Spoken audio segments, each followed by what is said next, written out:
तो पहले तो आपने बताया कि कॉम्प्रिहेंसिव सॉल्यूशन टू पीसीएम की एक बुक बताई आपने जो कि प्रारंभ फाउंडेशन कोर्स की बुक है वो। हम्म। और वो किस तरीके से हेल्पफुल रहा आपके लिए? क्या उसकी खासियत थी? वो बुक जो है ना, वो इतनी ज़्यादा कॉम्प्रिहेंसिव है regarding economics, the economy part. प्रहार मैंने सारे के सारे प्रहार के जो ऑलमोस्ट GS 1 से लेके 4 के जो बनाए हैं specific, paper by paper and topic by topic, मैंने वो रीडिंग्स करी। आपकी जो उड़ान के आते हैं एडिशंस, आई थिंक काफ़ी ज़्यादा मैंने पॉलिटी के भी किए थे। वो सैड तो मुझको तो गिनती भूल गई, मेरे को तो इतने साल हो गए। वो तो रोना धोना तो वो तो उसकी तो आदत पड़ जाती है एक ओके। दो साल में, बट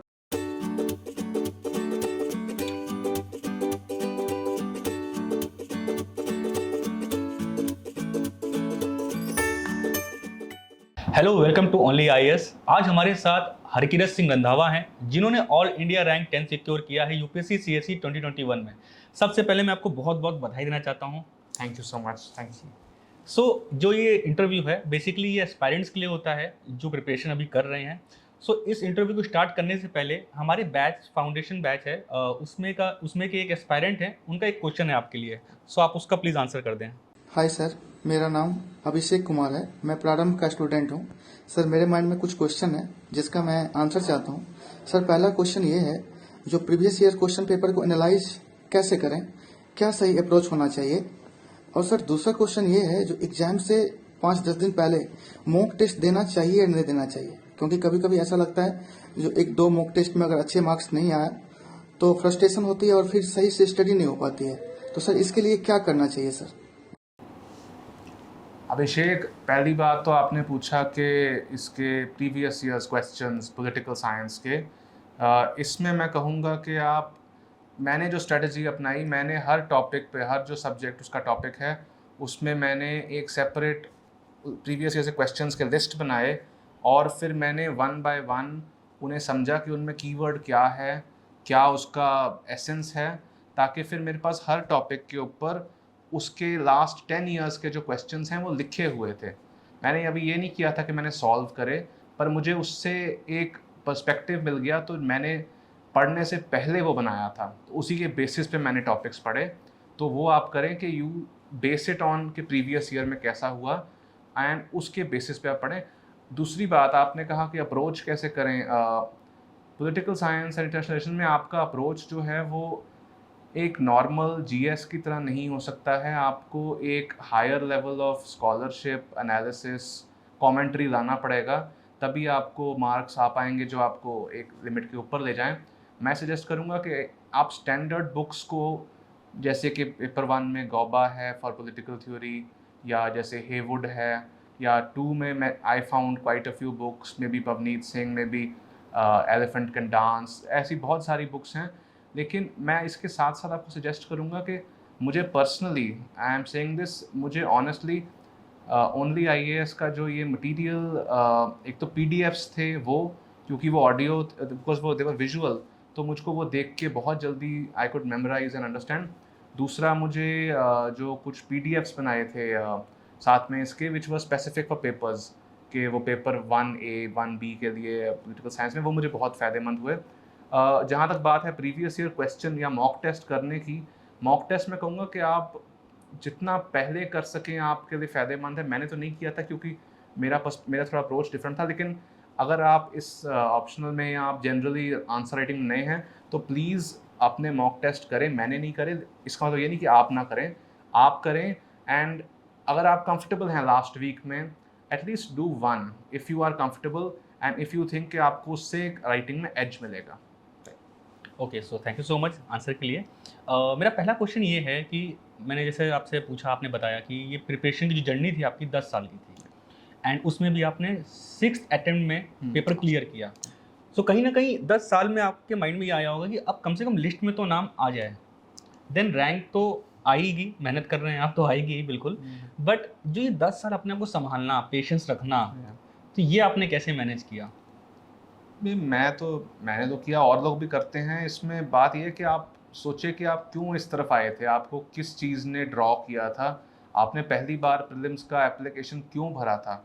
तो अगर आपके केस में ये है कि आपके पेरेंट्स ने प्रेशर किया या आपके दोस्त सब कॉलेज के बाद भर रहे थे, फिर मैं मान सकता हूँ कि आपका फर्स्ट या सेकंड फेलियर अगर हो तो उसके बाद रिजॉल्व टूट जाता है, उसमें कोई मुझे शक नहीं है, क्योंकि वो सीरियसनेस नहीं आई तो फिर वो विथस्टैंड नहीं किया जाएगा फेलियर। लेकिन अगर आपका कोई बहुत जेन्युइन डिज़ायर है, आप सच में अपने लाइफ को इस दिशा में लेके जाना चाहते हैं, आप चाहते हैं कि आज से 10 साल बाद, 20 साल, 30 साल बाद तक भी आपकी आइडेंटिटी, आपका रिस्पॉन्सिबिलिटी, आपकी ड्यूटी, चाहे मेरे मेरे केस में इंडियन फॉरेन सर्विस थी, अगर आप चाहें कि आप आईएएस बने, दैट इज़ वेरी गुड। आप आईपीएस बनना चाहते हैं, आप उस व्यू से देखें, याद करें कि आप क्यों आए थे। एंड अगर आप सच में ये पाते हैं कि आपका वो बहुत स्ट्रॉन्ग लाइक ओपिनियन है आपका अपने आप बारे में कि आप ये कर सकते हैं, तो फिर आप पाएंगे कि फेलियर चाहे 10 बार हो चाहे 20 बार हो, आप दोबारा you will rise again. And I honestly pray, I hope कि आपको मेरे जितना लंबा ना करना पड़े परिश्रम। आपका मैं ब्लेसिंग देता हूँ, मैं प्रे करता हूँ कि if you are honest and sincere और आप सच्चे दिल से दें, तो मैं प्रे करता हूँ कि गॉड आपका फर्स्ट अटेम्प्ट में करवा दे clear. And if that happens you will have the best of every world, that is my wish for you.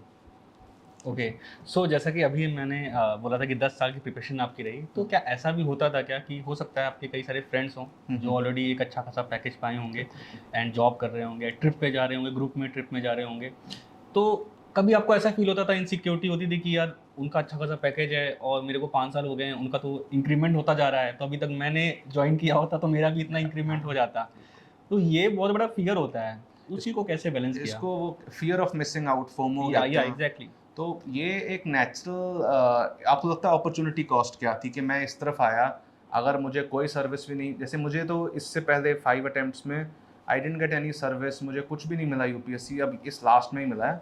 तो आपको ये ह्यूमन नेचर है कि आपका माइंड कहेगा, कंपैरिजन करेगा, क्योंकि आप आइसोलेटेड तो है नहीं, सोसाइटी में रहते हैं, आपके फ्रेंड्स थे स्कूल के, कॉलेज के, आप उनको देखते हो सोशल मीडिया पे, तो आपको कहीं ना कहीं थोड़ा सा चोट तो लगती है और लगेगी। चाहे आपका फर्स्ट अटेम्प्ट है तब भी आपको लगेगा, क्योंकि आपका चाहे इतना गैप ना पड़े, लेकिन आप सोचेंगे कि वो अब्रॉड ट्रिप पे जा रहे हैं या वो मतलब अपने दोस्तों के साथ मज़े कर रहे हैं और आप एक कमरे में बंद पड़ रहे हो। पर आप फिर आप जब ये पाओ ना कि आपके अंदर ये डाउट आ रहा है, फिर आप ये सोचो कि आप में और उनमें कोई फ़र्क है कि नहीं है। क्या आप बिल्कुल उनकी तरह हो? क्या आप बिल्कुल सेम पर्सनैलिटी, सेम लाइफ में गोल रखते हैं? अगर वैसा है तो फिर वो आपका फ़ियर सही है, क्योंकि आप जेन्युइनली किसी गलत साइड पे आ गए। लेकिन अगर आपको पता है कि आप में जो जो इस गवर्नमेंट में काम करना चाहते हैं, जो ड्यूटी करना चाहते हैं, उनमें और जो लोग नहीं करना चाहते, अगर आपको लगता है कि आप फर्स्ट ग्रुप में हैं, तो फिर आप पाएंगे कि आपने कोई यू डिडंट लूज़ एनीथिंग। क्योंकि जैसे मेरा आप देख लीजिए, अब मेरा लेट हुआ है नो डाउट, एंड मेरे अटेम्प्ट्स लग गए ज़्यादा no doubt, but now I hopefully will get Indian Foreign Service as my preference. And मैं जो मेरा ड्रीम था लाइफ में, एक ड्रीम था मेरा, वो अब मैं पूरा करने के ऑलमोस्ट डोर स्टेप पे आ गया हूँ। आप सोचिए कि आपको कैसा लगेगा, सारी ज़िंदगी आपके सामने, आपको पता होगा कि आपने, नहीं तो 32 एज थी, अगर आपका 25 पे 22 पे जब भी हो जाए, आप पूरी लाइफ ये यू विल लिव नोइंग कि आपने फेलियर को एक्सेप्ट नहीं किया, आपने अपना हाईएस्ट पोटेंशियल अचीव किया। आपकी पूरी उम्र के लिए, पूरी ज़िंदगी के लिए आपके फेस पे एक स्माइल होगा। वो किसी भी जॉब या कोई पैकेज, उसके सामने कुछ भी चीज़ सामने खड़ी नहीं हो सकती। तो अगर आप उस ग्रुप में हैं जो जेन्युइनली चाहते हैं, जेन्युइनली इसमें बिलीव करते हैं, you want loose anything, and आपका जो थोड़ा बहुत ये डर है वो आके चला जाएगा, उससे don't let it influence you, you stick to your journey. आप डटे रहें अगर आप सच में इसमें कमिटेड हैं। सो मेरा लास्ट 2 क्वेश्चन पूछने का ऑब्जेक्टिव यही था, क्योंकि ये पूरा एग्ज़ाम है, जितना मुझे समझ आया है मेंटल स्ट्रेंथ का पूरा है कि आप कितने ज़्यादा अपने आप को काबू में रखते हो, अपने इमोशंस को काबू में रखते हो और लंबे समय तक ले जाते हो। बट अगेन इस जर्नी में कहीं ना कहीं कंसिस्टेंसी ब्रेक हो जाती है, और इसमें 2 तरह के लोग होते हैं। कुछ की कंसिस्टेंसी कभी कभी ब्रेक होती है और वो जेन्युइनली सबकी हो सकती है, कुछ लोग की बहुत ज़्यादा होती है। तो कंसिस्टेंसी मेंटेन करने के लिए क्या कर सकते हैं? क्या आपके साथ ऐसा कभी होता था? तो उसको आप इंश्योर कैसे करते थे, अकाउंटेबल कैसे बनाते थे आप कि मेरा ब्रेक बहुत ज़्यादा हो रहा है, इतने टाइम में सिलेबस नहीं कंप्लीट हो पाएगा, तो इस पे कुछ आप स्टेप लेते थे? कंसिस्टेंसी में तो आप खुद ही देख लीजिए, मेरा I have failed in prelims also and mains also, and interview तो चलो एक ही आई थी मेरे को। But the point is that consistency, आप you have to keep as your goal. ये आपका गोल है। हर रोज़ आपसे कंसिस्टेंसी, या हर हफ्ते या over time, may be little up down can happen, but ये आपको देखना है कि आपका ओवरऑल डायरेक्शन क्या है। अगर आप पा रहे हैं कि आप एक दिन शायद थोड़ा कोई मूवी देखने चले गए, या आपने शायद you didn't study as hard as you should have, आपको लगा कि ठीक है ये मैं पूरा कर सकता हूँ। अगर आप ये पा रहे हो कि आप दिनों के लिए, हफ्तों के लिए, या गॉड फॉरबिड महीनों के लिए ही चेकआउट कर गए मेंटली, आपने वो अपने नोट्स को या अपने मटेरियल को देखना बंद कर दिया या रिवाइज़ नहीं किया, तो फिर आपको अपने आप से, जो मैंने पहले कहा था, आपको दोबारा ये क्वेश्चन एक्चुअली आपको घुमा फिरा के वही क्वेश्चन वापस आ जाएगा। क्योंकि अनलाइक स्कूल कॉलेज जहाँ पे आपके टीचर प्रोफेसर हैं, या कहीं पे भी आप जब जॉब में होते हो, आपके ऊपर एक स्ट्रक्चर होगा, हायरार्की होगी, वो बताएगी कि आपको ये करना है इस टाइम तक, नहीं तो you will lose your job, या आप पे डिसिप्लिन होगा। इस एग्जाम में कोई भी नहीं है, सिर्फ आप हो, आपका सेल्फ कंट्रोल है। तो जितनी आपकी विल पावर अंदर आप बनाओगे, जितना आपका ड्रीम स्ट्रांग होगा, उतनी आपकी विल पावर होगी, जितनी आपकी विल पावर होगी उतनी आपकी कंसिस्टेंसी होगी। So don't mind that if you might have, आपके थोड़े दिनों के लिए या मे बी आप एक दिन या 2 दिन आप नहीं कर पाए पूरी स्टडी उस लेवल पे, लेकिन वो नॉर्मल चीज़ है, वो हर किसी के साथ होगी, इवन इन वन अटेम्प्ट, क्योंकि 1 साल का टाइम हो जाता है। बट लाइक आई सेड, अगर लंबा गैप पढ़ने लग गया, या आपको लगता है आप पढ़ रहे हैं लेकिन तब भी आप अंडरस्टैंड नहीं कर पा रहे हैं, consistency of learning has also gone down, not just studying, फिर आप दोबारा अपने मेथड को देखिए कि आपका मेथड आपके लिए सही है या किसी और के लिए बना है। सो मैंने तो ये पाया कि मेरे पहले जो 5 अटेम्प्ट थे उनमें मेरा मेथड दूसरे लोगों से कॉपीड था। तो इसमें मैंने पाया कि when I changed it to my own style, I did not have this consistency issue, because वो मेरे वर्किंग से जेल करता था, वो मेरी पर्सनैलिटी का एक पार्ट था। So you make it as close to your personality. Okay, so basically इस तरह से कंक्लूड कर सकते हैं कि सबका एक पर्सनैलिटी डिफरेंट होता है। आप अपने कैपेबिलिटी, अपने जो भी है उसके अकॉर्डिंगली आप अपनी स्ट्रेटजी बनाइए, अपनी अप्रोच रखिए। मैं तो जनरली जहाँ भी बोल रहा हूँ, जिसको भी बोल रहा हूँ, मैं ये बार-बार कह रहा हूँ कि मुझे 5 बार सक्सेस नहीं मिली, इसलिए क्योंकि मैंने लोगों की अप्रोच को अपना बनाने की कोशिश करी। और कुछ लोगों ने कहा कि मुझे 6th में इसलिए मेरी सक्सेस, क्योंकि मेरे पिछले वालों का बिल्ट अप, ऐसा कुछ नहीं है। अगर वो होता तो मेरा इससे पहले वाला मेरा प्री फेल हुआ था। दैट मीन्स कि मेरी इससे पहले वाली अप्रोच मेरे लिए टोटली रॉन्ग थी। तो मैंने जब उसको चेंज किया, तो आप देखिए प्री फेल होने से सीधा 10th रैंक हो गया। That means that was the only thing. So आप सोचें कि अगर आप पा रहे हैं कि आप पढ़ नहीं पा रहे ठीक से, या आपका कोई प्रीलिम ख़राब हो गया, या आप मेन में रह गए, या आपकी इंटरव्यू भी आ गई, या ना आप सर्विस से रह गए, या आपको सर्विस आपकी प्रेफरेंस की नहीं मिली, आप उन सब चीज़ों को चैलेंज लीजिए। Mean that can give you more motivation, more inspiration. अपने आप देखिए, you see your age, you look at your attempts, you have to choose. आपको रिस्क अगर लेना है तो आप लें, सोच समझ के लें, आंखें खोल के लें। पर आप ये भी जानें कि इसमें अगर आपने बाजी मारी, तो आपको जो लोगों से समर्थन, प्यार मिलेगा, आप मैं शब्दों में नहीं एक्सप्रेस कर सकता। So it is worth it. आपको अपना सपना भी मिलेगा, आपको सब कुछ मिलेगा जो आप चाहते हो, अगर आप ये थोड़े से पीरियड के लिए, आई होप थोड़ा पीरियड हो, आप इस थोड़े से पीरियड में अपने आप को डिसिप्लिन कर लो और अपने गोल पे फोकस्ड हो। बस। ओके, सो जनरली हम देखते हैं कि जब कभी हम कुछ नया करते हैं या कुछ नया सीखते हैं, किसी नए प्रक्रिया में जाते हैं, तो हमें थोड़ा स्ट्रगल फेस करना पड़ता है, क्योंकि हम उसके आदी नहीं होते हैं, यूज्ड टू नहीं होते हैं। उसी तरीके से जब हम यूपीएससी में आते हैं, तो शायद यही एक कारण हो कि शुरू में हमको बहुत स्ट्रगल लगता हो, बट जैसे जैसे 1 साल होता है, 2 साल होता है, मतलब इन केस अगर नहीं आपका सिलेक्शन हो रहा है, बट तब भी 1-2 साल होता जा रहा है, बट वो प्रिपरेशन कहीं ना कहीं थोड़ी तो ईजी बनती जाती होगी, क्योंकि आप उस एग्ज़ाम को समझने लगते हैं। तो आज आपका सिलेक्शन हो गया है, कहीं न कहीं मैं ये मान सकता हूँ कि उस स्ट्रगल से आप निकले हो, और कहीं न कहीं आप उसको अच्छे से समझ गए थे, ठीक है? उस स्किल्स को आपने अपने अंदर इंजेक्ट कर लिया था। तो क्या अब ऐसा फ़ील आता है कि कुछ चीज़ें उसमें थी, वो मुझे ध्यान देनी थी, तो शायद मेरा 1-2 अटेम्प्ट में हो जाता? जैसा कि आपने ये बताया कि अपनी ओन पर्सनैलिटी होनी चाहिए, उसके अलावा कुछ अगर? उसके अलावा आई वुड सजेस्ट कि जो प्रिलिमिनरी एग्ज़ाम है उसको बहुत बहुत फोकस कीजिए, बिकॉज़ मेरे जो पहले 2 देखिए, मैं पहली बार मैंने जब दिया 12th में, तब सीसैट चल रहा था, तो मैं ह्यूमैनिटीज़ का स्टूडेंट हूँ, तो मैंने सोचा कि मैथ्स तो मैं कर ही नहीं पाऊँगा, तो मैंने उस पे नहीं ध्यान दिया, तो नंबर तो कम ही आने थे उसमें। तो मेरा जीएस में अच्छे थे, लेकिन मैं 4 नंबर से अपने पहले प्री में रह गया कॉलेज से निकलने के बाद। तो उसने मुझे काफ़ी ज़्यादा कुछ हद तक धक्का तो मारा था, बिकॉज़ आप जब पहले बार प्री में फेल होते हो, आपको ऐसा लगता है कि कुछ ज़्यादा कमी रह गई। तो सीसैट के कारण फ़ेल हुए थे आप? हाँ, नहीं, सीसैट में तो मेरे नंबर बहुत थोड़े, सीसैट उस टाइम पे क्वालीफाई नहीं था। अच्छा, जब ओके। मैंने स्टार्ट किया अपना एग्ज़ाम देना, तब सीसैट की मेरिट थी। ओके, तब वो एक ट्रेंड चला था कि जो मैथ्स वाले स्टूडेंट्स थे, वो जीएस पढ़े बगैर भी या कम जीएस के साथ भी सी सेट में ऑलमोस्ट 100% ला के दे वुड क्लियर। Okay. सो मैं वो फंस गया था उसमें। सो अभी भी मैंने सुना है कि लास्ट अभी सी सेट जो हुआ है अभी जो 5th को, ये कह रहे हैं कि इसमें इंग्लिश कम कर दी है और मैथ्स बढ़ा दी और डिफिकल्टी मैथ्स की। अब ये मुझे पता नहीं, मैंने सुना था 10th तक होनी चाहिए, यूपीएससी ने कहा है। एग्जैक्टली। लोग कह रहे हैं कि बड़े टॉपिक्स भी आ रहे हैं, मैं देखा नहीं है, बट आई विल से कि आपको कंप्लेन नहीं करना है। बिल्कुल। ये आप एग्ज़ाम पे आप अपनी मर्ज़ी से आए हो, कोई आप पे कंपल्शन नहीं है।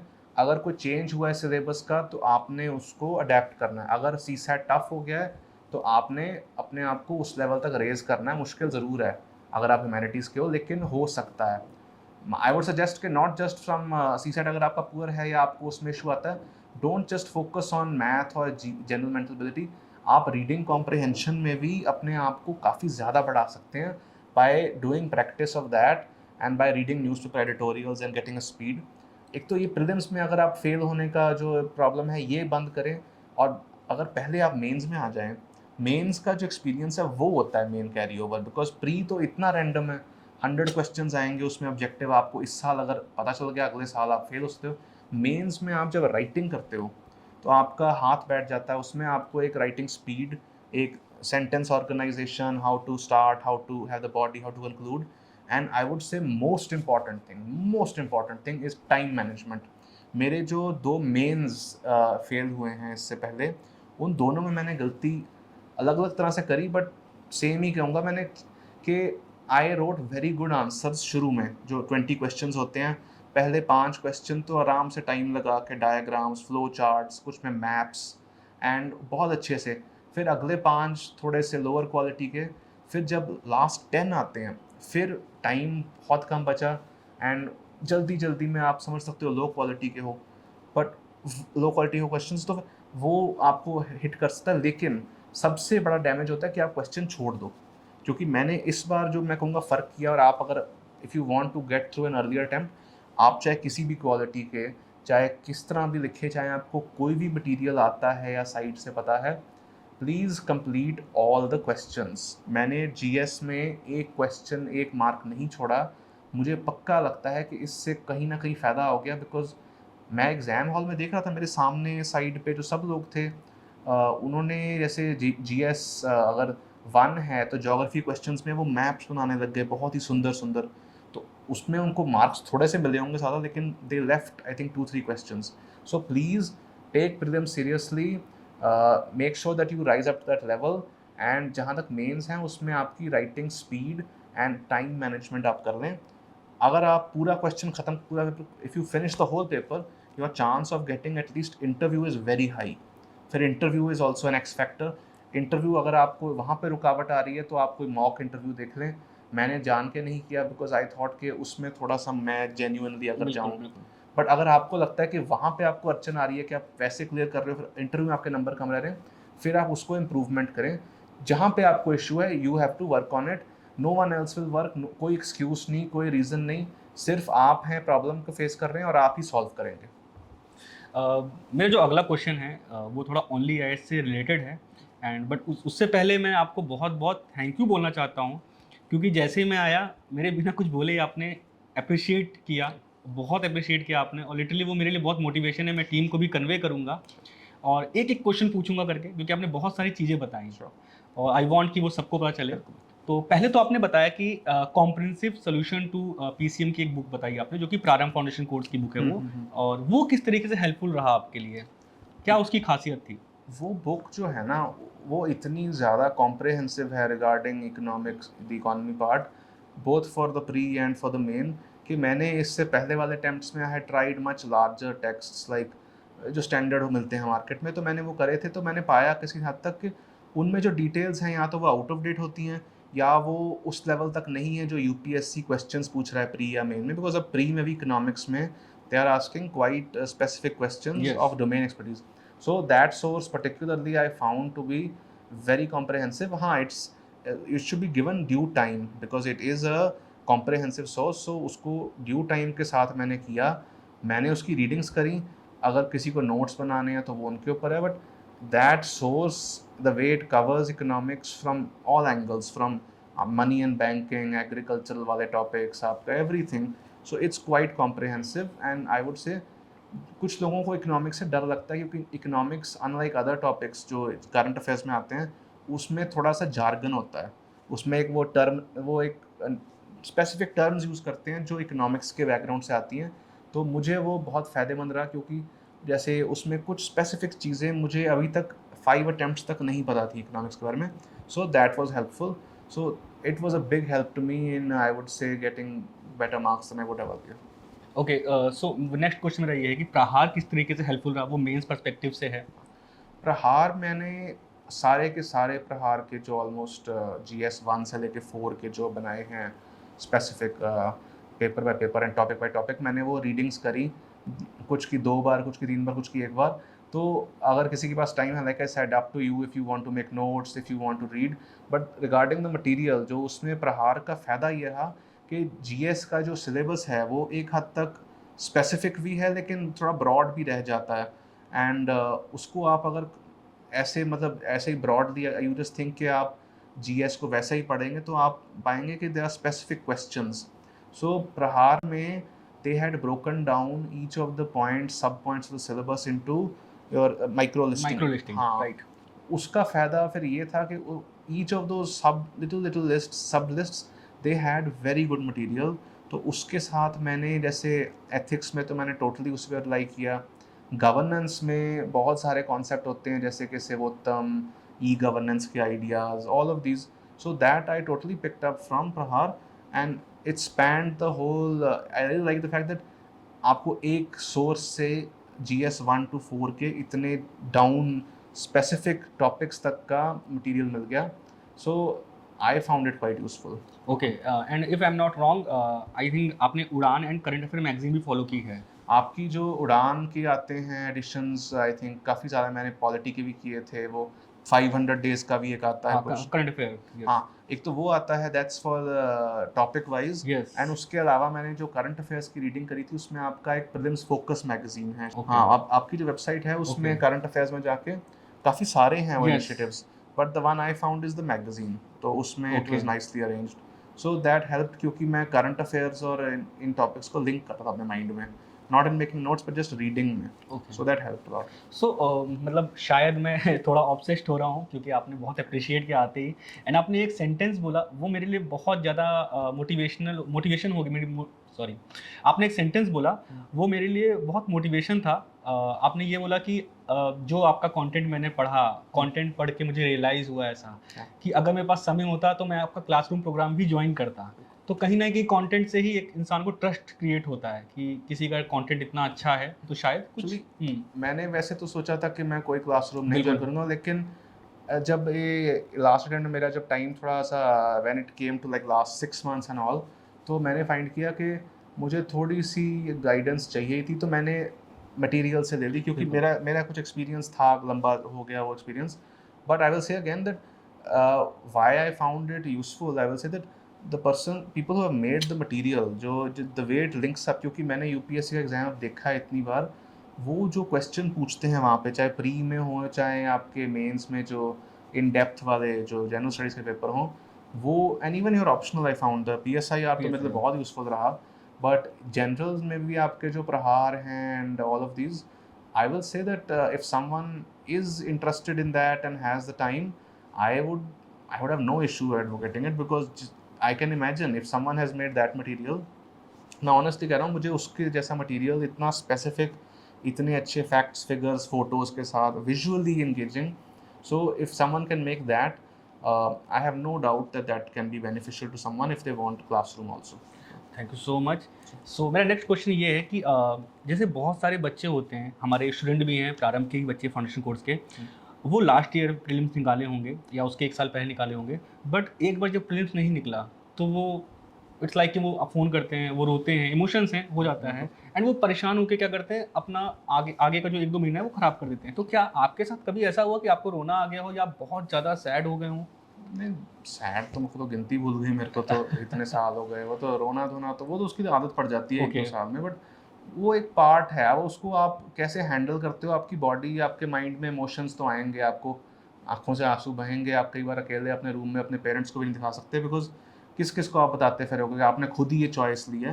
पर आप फिर दोबारा, मैं कहूँगा again and again and again, आप जब भी कोई चैलेंज इस प्रोसेस में मैंने फेस किया या जब भी कोई फेलियर, इतने फेलियर फेस किए, मैं दोबारा उसी वापस I go back to the start कि क्या मैं क्या कर रहा हूँ मैं, why am I in this process, क्योंकि मेरा एक सपना है और वो सपने को पाने का और कोई तरीका नहीं है। मेरे लिए तो फॉरेन सर्विस था, तो आप किसी और प्राइवेट सेक्टर में तो आप जा नहीं सकते ना कुछ। That's the only way to become an Indian Foreign Service officer is through this exam, and that was my goal. If your goal is to become like a administrator, again the same case is there.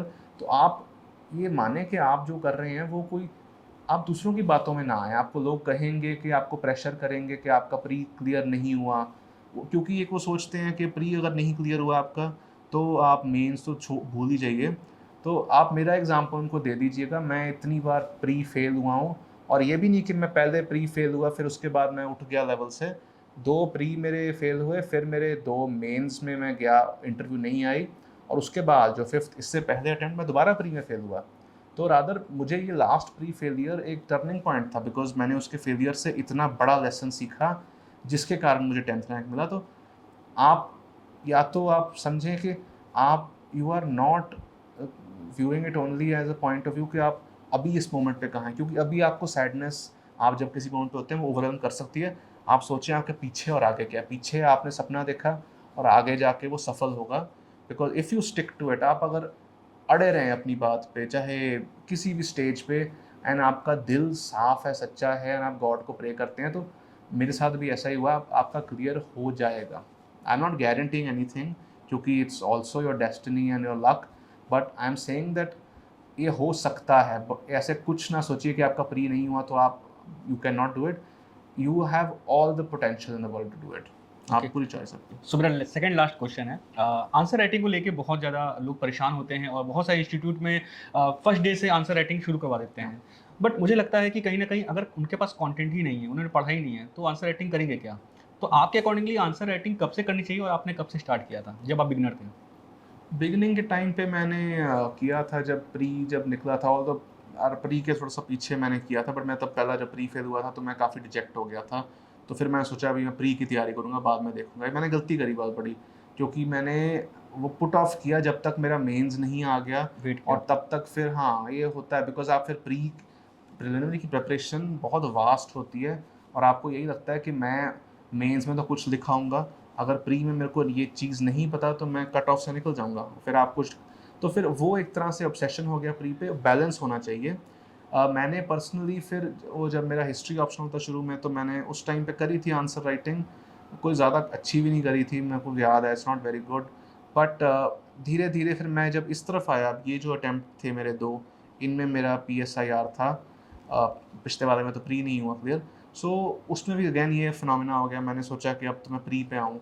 सो मैंने तो नहीं करी थी answer writing for this thing, but I will suggest if you want to build up your level, आप जल्दी clear करना चाहते हैं, आप चाहते हैं कि अच्छे नंबर आएँ, तो आप प्री के साथ साथ जब प्रेपरेशन करते हैं ना, जो आप प्री के टॉपिक करते हैं, मैंने तो ये सोचा था कि I didn't get the chance to get into it much, but जैसे PSIR में भी जब टॉपिक वो पढ़ लिया अच्छी तरह से, उसको चाहे पढ़ना है चाहे नोट्स, फिर उसके बाद जैसे हम स्कूल में करते थे, स्कूल में तो लेसन के पीछे होते हैं क्वेश्चंस, ये तो कभी भी नहीं था कि पहले क्वेश्चन करो बिना मटेरियल के फिर बाद में पढ़ो। बिल्कुल। सो एक बेस बनाओ, तभी आपके क्वेश्चन किसी काम के बनेंगे, नहीं तो उसमें मटेरियल नहीं तो आप जो आपका प्री एग्जिस्टिंग नॉलेज है वो तो आपको नहीं बना सकता civil servant. That is just आप कॉलेज के लिए जितना था आपका या general.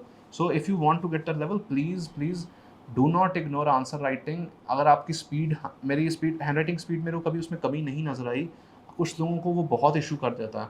So if your speed is not sufficient, आप देख लें, खुद टेस्ट करें, उसको आप बढ़ाने के लिए, अपनी हैंड राइटिंग की लेजिबिलिटी को बढ़ाने के लिए, एंड ऑल्सो जनरल एक्सप्रेशन, उसके लिए I would suggest pre mains के जब आप प्रेपरेशन करते हैं तो connected to the topics. If I were to do it again, अगर मेरे पास और होता टाइम, तो मैं यही करता कि जैसे मैंने इकोनॉमिक्स में अगर बैंकिंग के ऊपर मैंने पढ़ाई करी है, सारे मैंने पढ़ दिए, नोट्स बना लिए, तो फिर मैं प्रीवियस ईयर क्वेश्चन जो इस पे आए हैं GS3 के, I would solve all of them timed, and then that should be enough if you do topic wise like this. So मेरा लास्ट क्वेश्चन है, जैसे कि आपने बताया कि आपका पहले हिस्ट्री ऑप्शनल था, देन आप PSIR में आ गए, और ये बहुत लोगों को इशू फेस करना पड़ता है, बट ये डिसीज़न लेना और ये इंश्योर करना कि ये राइट डिसीज़न है कि नहीं है, क्योंकि ये तो आपने आइडेंटिफाई कर लिया ये ऑप्शनल मेरे लिए ठीक नहीं है शायद, बट ये आइडेंटिफाई करना, ये इंश्योर करना कि जो अगला ले रहा हूँ क्या वो मेरे लिए सही है कि नहीं, तो इससे आप कैसे आपने स्टेप लिया? आपने जब पहला, जैसे मेरा तो हिस्ट्री ग्रेजुएशन सब्जेक्ट था, तो मुझको लगा कि मेरा उसमें बहुत मटेरियल है, फाउंडेशन है, एंड मैं उसमें अच्छे नंबर लाता था। प्रॉब्लम ये हुई मेरे को पर्सनली दैट मेरा जो उसमें इतना ज़्यादा राइटिंग स्टाइल सेट हो गया था, मेरा जो अप्रोच था वो कॉलेज यूनिवर्सिटी के लिए बहुत अच्छा था, not for competitive exam. Secondly I found कि मैंने ये भी सोचा कि मैं थोड़ा सा जीएस के साथ अपनी डव टेलिंग अगर कर सकूं तो मैं एक higher, because I already knew history के बेसिक्स, तो मुझको वो आइडिया था उसका। बट PSIR मैंने इसलिए सोचा, 2-3 रीज़न थे।